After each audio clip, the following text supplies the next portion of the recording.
The Roman Empire was built on foundations of blood, stone, and slavery.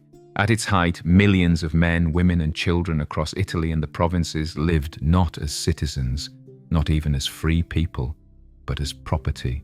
Chained by law and custom to their masters, slaves served in every capacity imaginable, from domestic servants polishing the marble floors of villas, to tutors raising aristocratic children, to miners and laborers who toiled in suffocating darkness, their bodies slowly breaking under unending demands. To be born a slave in Rome was to inherit a life defined by servitude. Yet, where there is bondage, there is always a flicker of rebellion. The dream of escape haunted the Roman slave system like a shadow, whispering of freedom beyond the fields, beyond the mines, beyond the walls of the villa. But for those who dared to act on that dream, reality was far crueler. The Roman system had no tolerance for fugitives. Attempting to escape was not just considered theft of property, it was an assault on Rome's social order. The punishments devised for runaway slaves were deliberately excessive, designed to terrify not only the condemned, but every other slave who might have entertained the same thoughts of freedom. What awaited the captured fugitive was not a simple beating or even execution, but a calculated theatre of suffering that revealed Rome's most brutal instincts. The historian Seneca once remarked, "A slave has but one master, a runaway has as many as he flees to." The phrase captures the paradox faced by fugitives. Even if a slave managed to slip away from their household, they were never truly safe. Every Roman was compelled by law and custom to view them as a criminal. Anyone who encountered a runaway was expected to seize them, punish them, and return them to their master. Rome was a civilization where the eyes of the state, the whip of the master, and the hatred of strangers all worked together to crush the possibility of freedom. The legal term for a runaway slave was fugitivus, a word spat with contempt. It carried the stench of betrayal. The Romans considered slaves less than human, yet paradoxically demanded loyalty from them, as though they were soldiers sworn to their master's cause. To flee was to reject one's status, and in doing so, to defy the authority of Rome itself. The laws codified this attitude with cruel efficiency. The jurist Ulpian, writing in the 3rd century CE, noted that fugitive slaves could be branded, mutilated, beaten, or killed at the master's discretion. To capture one was to restore order. To punish one was to reinforce the hierarchy that kept Rome intact. For some, punishment began with branding, a glowing iron pressed against the flesh, searing into the forehead the letter F, a permanent scar marking them as fugitivus. It was a brand not just of shame, but of surveillance, ensuring that even if they escaped again, their very bodies betrayed them. Others were fitted with iron collars, heavy and humiliating, often inscribed with messages, "I have run away, catch me, return me to my master." Imagine walking through the streets of Rome, your neck raw from rusting iron, your every step announcing your failure to all who saw you. Yet, branding and collars were lenient compared to what awaited slaves caught after multiple attempts. The punishments grew more spectacular, more theatrical, as Rome sought to send a message. Some were scourged until flesh hung in strips. Others were crucified on the roadside, their bodies left to rot as carrion for birds, a living warning for all who passed.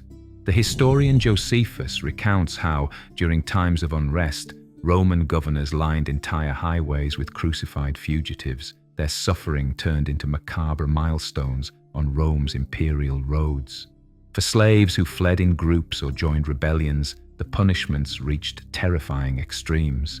After the Spartacus revolt in 71 BCE, when tens of thousands of escaped slaves shook Rome to its core, the Senate unleashed vengeance of biblical proportions. 6,000 captured rebels were crucified along the Appian Way, stretching from Rome to Capua. Travelers walked beneath an avenue of agony, the bodies of slaves writhing and groaning in the heat, each cross a monument to Rome's merciless power. The irony was bitter. Rome called itself the guardian of law and civilization, Yet its treatment of slaves revealed a society where cruelty was policy and fear the strongest cement. To escape was to gamble not just with one's life, but with one's dignity, one's body, and one's memory. Some gambled anyway, preferring death on the run to life in chains. Their fate reminds us of a brutal truth. In Rome, freedom for the enslaved was not a right to be won, but a dream to be punished. Punishments for runaway slaves. Rome prided itself on the sophistication of its legal system, but when it came to slaves, law collapsed into brutality. The Lex Fufia Caninia and the Lex Aelia Sentia, enacted under Augustus, restricted the number of slaves who could be freed in a will, reminding Romans that liberty was not a universal right, but a tightly controlled privilege. These laws reinforced what every slave already knew. Escape was nearly impossible, and punishment inevitable. The arsenal of punishments for fugitives was as varied as it was horrific. Flogging was the most common. Roman whips, often tipped with bone or metal, could shred skin down to muscle. A runaway might be tied to a post in the forum, beaten publicly as citizens watched with amusement. Such spectacles blurred the line between justice and entertainment, echoing juveniles' bitter words about panem et circenses, bread and circuses. The suffering of the slave became another show in the endless theatre of Roman life. Branding was another widespread punishment. A fugitive's face or forehead was burned with the mark of disgrace. Sometimes, instead of the letter F, masters inscribed their own names, permanently declaring ownership. Inscriptions found in Pompeii reveal such collars: "Hold me lest I escape and return me to Viventius." These collars often carried rewards for return, turning every Roman into a potential hunter of human property. Mutilation was a harsher fate. Ears and noses were cut off, tongues removed, hamstrings severed. Each mutilation stripped away dignity and made future escape nearly impossible. The Roman writer Columella advised landowners to hamstring troublesome slaves to prevent flight, treating human beings as livestock whose tendons could be clipped like those of rebellious animals. But the harshest punishments were reserved for repeated offenders or those who resisted violently. Crucifixion stood at the pinnacle of Rome's cruelty. For a slave to be nailed to wood and left to rot in public was more than execution. It was erasure. Roman citizens were spared this fate, but slaves, pirates, and traitors were not. To crucify a runaway was to declare that their attempt at freedom had not only failed, but had been inverted into the most humiliating of deaths. Sometimes masters preferred slower torments. The jurist Gaius records that runaway slaves might be forced to wear chains for the rest of their lives, a living punishment that turned their bodies into prisons. Others were condemned to the mines, a punishment tantamount to a death sentence.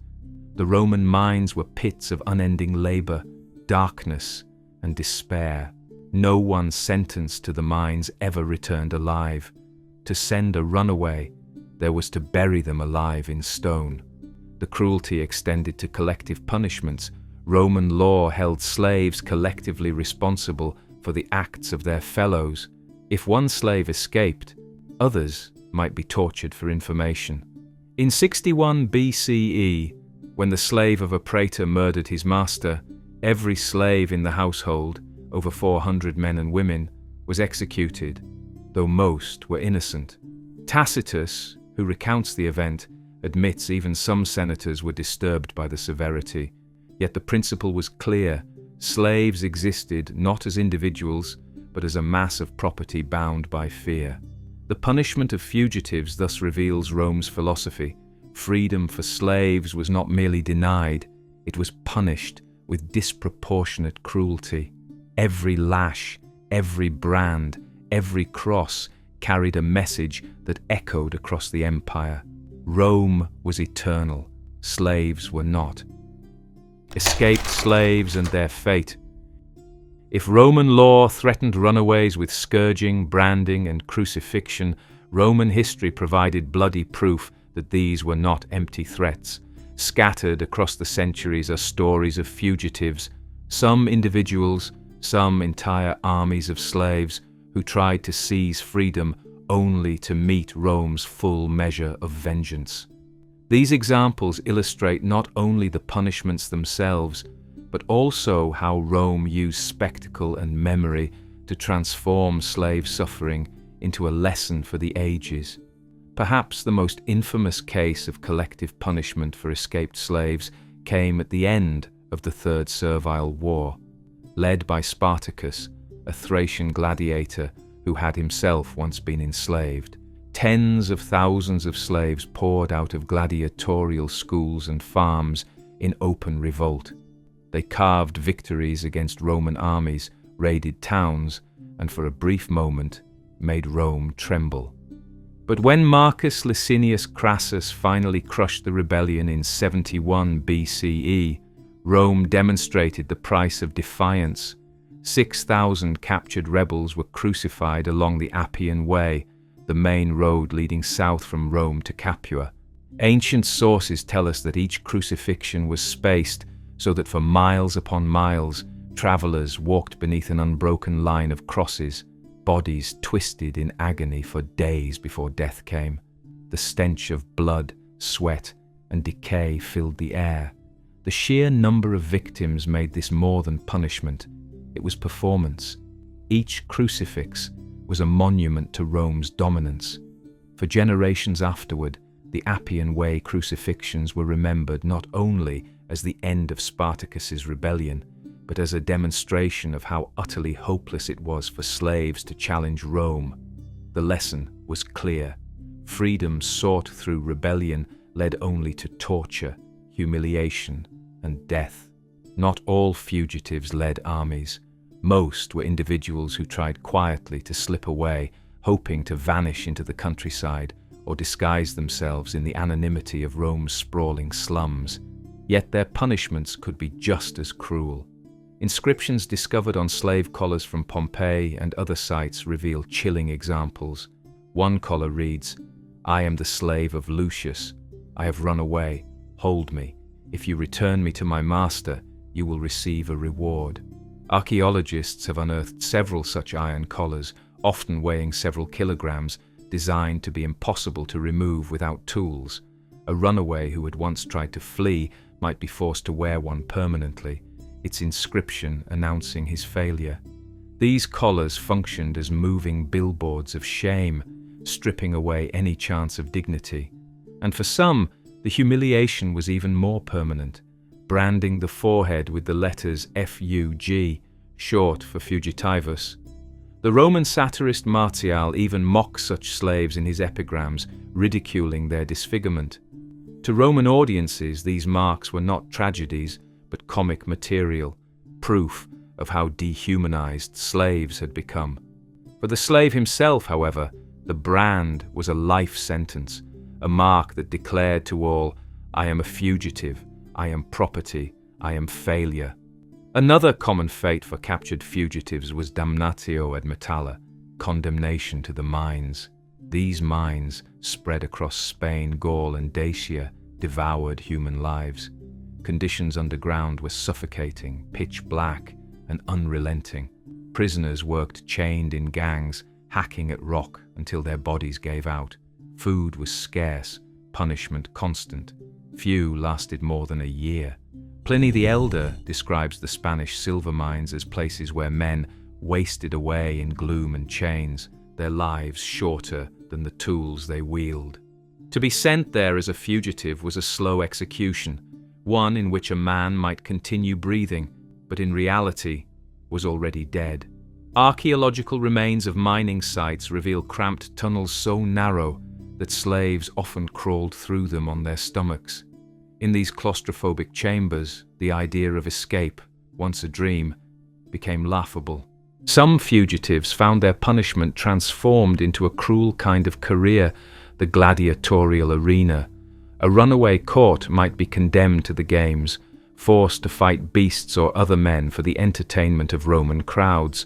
While some gladiators achieved fame, for most, it was simply another death sentence, delayed but spectacular.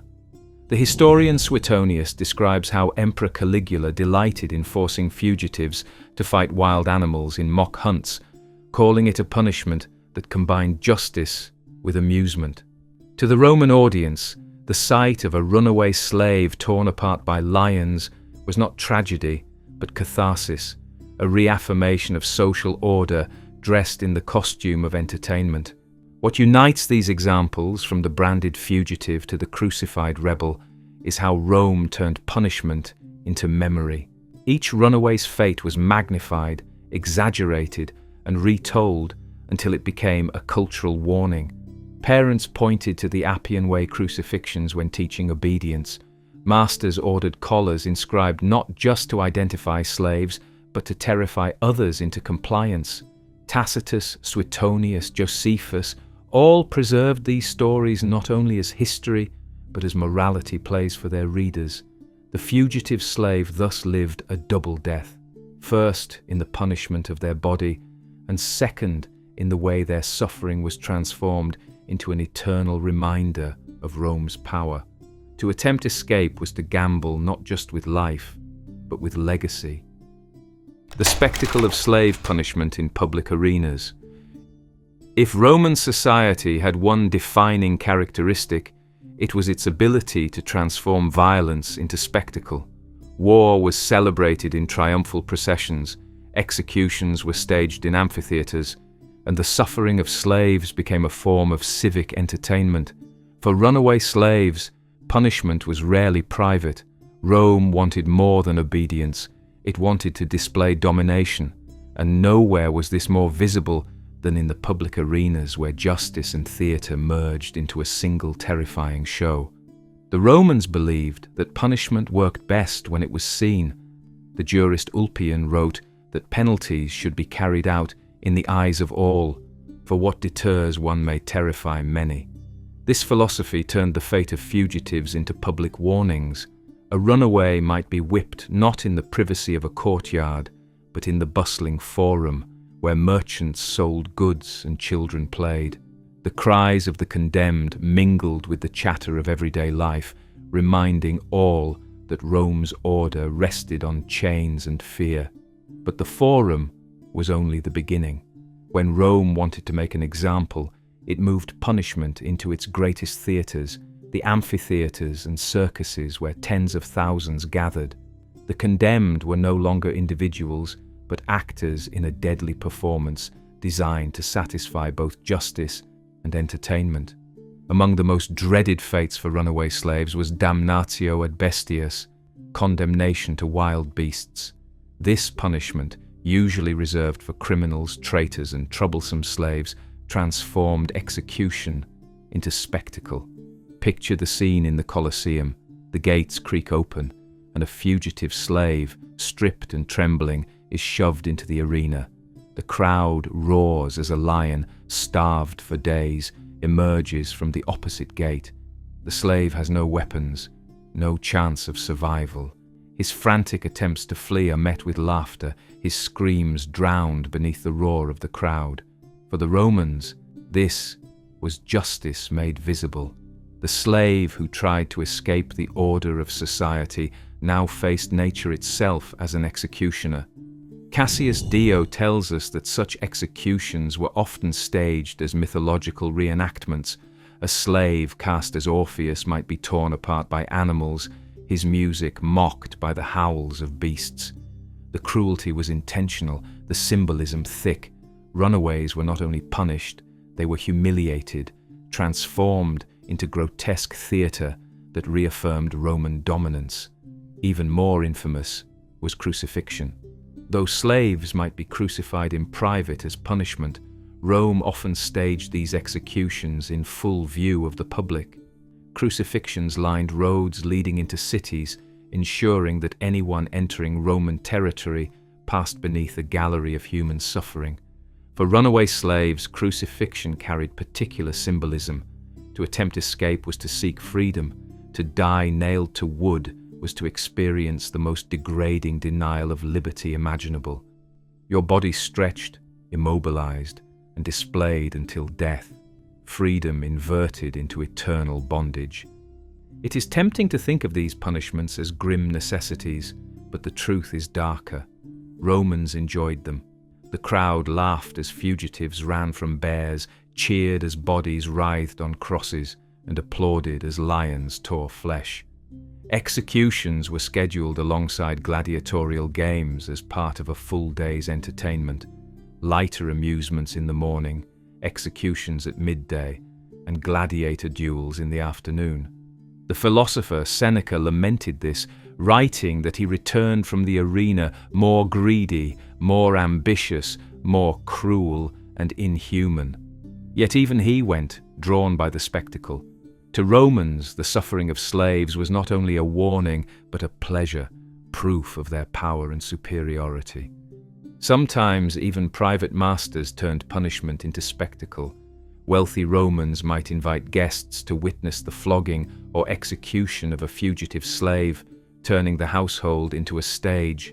The poet Juvenal sneered at such displays, mocking the cruelty of mistresses who delighted in ordering punishments as dinner entertainment. In this way, punishment blurred into theatre across all levels of Roman society. Whether in the great Colosseum or the private atrium of a villa, runaway slaves were transformed into performers in a ritual of dominance. Their pain reassured masters of their authority and reminded other slaves of their helplessness. The legacy of these spectacles was twofold. On one hand, they reinforced the iron grip of Roman slavery, ensuring that the vast population of the enslaved rarely dared to rebel. On the other, they revealed the moral paradox of a civilization that celebrated law, order, and philosophy, while simultaneously reveling in cruelty. For the runaway slave, punishment was never only about personal failure, it was about being transformed into a symbol. The arena devoured bodies, but it also consumed identities, converting individuals into emblems of Rome's absolute power. Psychological warfare, fear as a tool of control. Rome's genius was not only in law or engineering, but in psychology. The empire mastered the art of ruling vast populations with relatively few rulers by weaponizing fear. Nowhere was this more evident than in the control of slaves. Brutality did not exist merely to punish, it existed to terrify. Every lash, every crucifixion, every branding iron was part of a larger strategy to remind slaves that escape was not a path to freedom, but a descent into horror. By the late Republic, the sheer scale of slavery in Rome created constant tension. Estimates suggest that in Italy alone, as much as 1/3 of the population were slaves. In Sicily and southern Italy, estates known as latifundia sometimes housed thousands of enslaved workers. In such numbers, the possibility of revolt always loomed. Romans were acutely aware of this. The historian Livy describes multiple instances of slave uprisings, often triggered by desperate attempts at escape. Each time, the Roman response was not merely to crush the rebellion, but to magnify its defeat in a way that would terrify others into submission. The crucifixions after Spartacus were not just vengeance. They were preemptive psychological warfare against every slave still dreaming of flight. Fear worked because it was visible.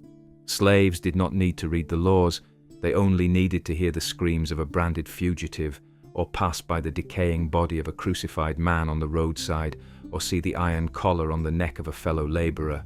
These images imprinted themselves on the mind more deeply than any written decree.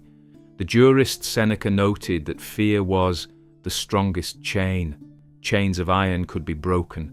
Chains of fear bound the soul. By ensuring that punishment was always public, Rome magnified fear beyond the individual to the entire slave community. Fear, therefore, did not end with punishment. It lingered in the body and memory of the fugitive, long after the brand had cooled or the collar had been locked. Rome understood that visible scars turned a man into a perpetual warning for others. Every branded forehead walking through the streets whispered, "Do not try what I tried." The Romans also weaponized stories. Historians, poets, and playwrights recycled tales of failed fugitives into cultural myths. Juvenal mocked them, Marshall laughed at them. Livy memorialized their crushing defeats. Even in literature, the runaway was condemned to failure. This narrative reinforced the idea that escape was not only dangerous, but ridiculous, an act of folly doomed from the start. In this way, Rome fought rebellion not only with whips and nails, but with words. The stories of Spartacus's defeat, the branding of fugitives, the crucifixions along the Appian Way, all became cautionary tales, retold for centuries, feeding the collective fear that bound slaves tighter than chains. Perhaps the most effective psychological weapon was the threat of being erased. Rome's culture placed great value on memory, on legacy, on having a name that endured. Yet fugitives often suffered the opposite. Their names were stripped from records, their bodies left unburied, their deaths anonymous. To Romans, this was a fate worse than death, to vanish without dignity, without commemoration, without remembrance. For slaves, this meant that escape risked not only life, but legacy. To flee was to gamble on becoming a ghost, nameless, faceless, forgotten. Rome knew that fear of oblivion cut deeper than fear of pain. Finally, fear was embedded in daily governance. A slave woke each morning not only to labor, but to the knowledge that any misstep might lead to flogging, mutilation, or worse. Household punishments, chains, beatings, forced collars were reminders that the master's authority was absolute. The possibility of running away was never far from a slave's mind, but neither was the certainty of what awaited if he failed. The Roman writer Columella, in his treatises on agriculture, advised landowners to use moderate fear as a constant tool of management. Too much cruelty could spark rebellion, but too little might invite escape. This balancing act reveals Rome's chilling pragmatism. Fear was not mere sadism, but strategy. It was the psychological architecture on which slavery rested. And so, Rome won its greatest victories not on the battlefield, but in the minds of its slaves. Every runaway punished, every crucifixion staged, every collar inscribed with warnings, reinforced an invisible prison far stronger than stone walls.